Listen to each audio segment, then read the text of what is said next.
Exactly. Okay. Most definitely. Well, right here in I'm talking to Matt. Right here in Matthew 1:1, the first verse says the book of the generation of JC, the son of David, the son of Abraham. Okay. But if you read from 1:1 down to 1:16, you'll clearly notice that this isn't the generation. Some books say genealogy, some books say lineage.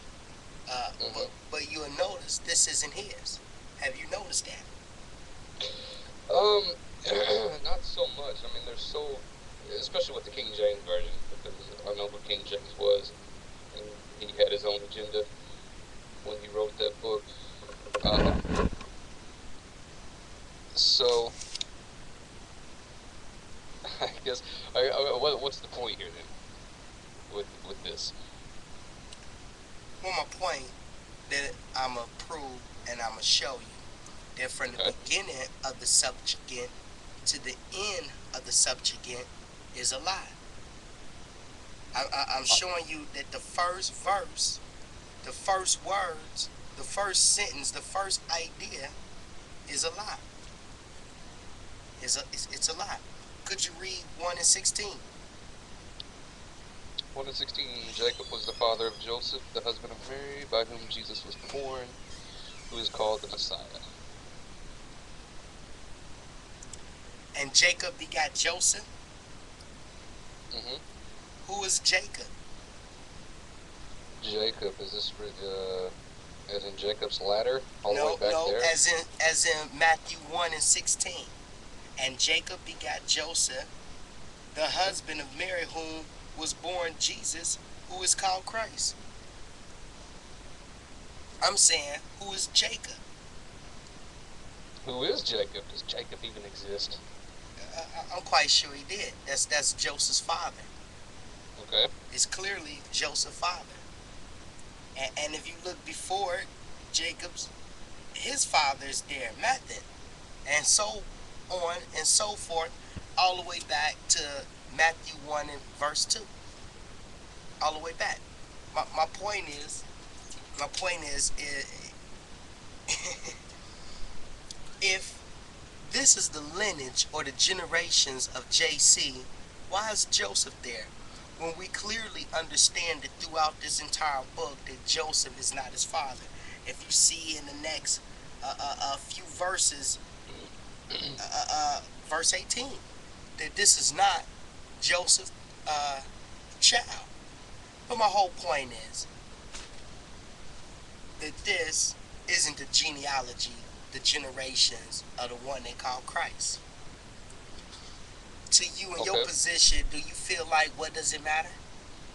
Um, to a point. I mean, even if somebody brought something up to me the other day about it, I think it was either way. I mean, Joseph was it was if Joseph was his father, I think Jesus denied him as his biological father and chose God as his father.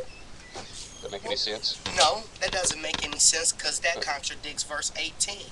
Now, the birth of JC was on this wise. When his mother Mary was espoused to Joseph, before they came together, meaning having sex, uh, she was found with child of the Holy Ghost. okay. I'm saying the book says that Joseph is not his father. Right. My question then would be is this man an Israelite? What determines an Israelite? We understand that the first passages, the first writing of the book is a lie.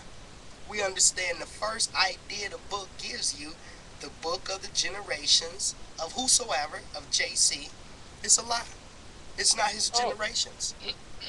I told you. Do you know how much you can contradict the Bible?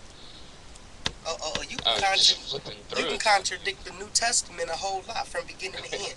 I know. But my Do whole you not point do you is, not think that his word has been hijacked at all? I'm quite sure. I'm quite sure. I'm quite sure.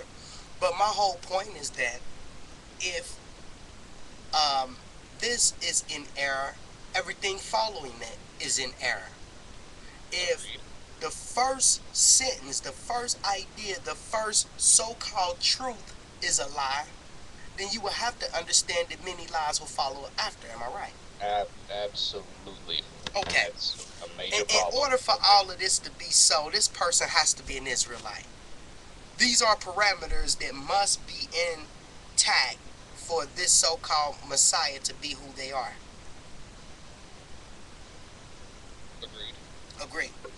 I'm showing you in the first book that he's not an Israelite.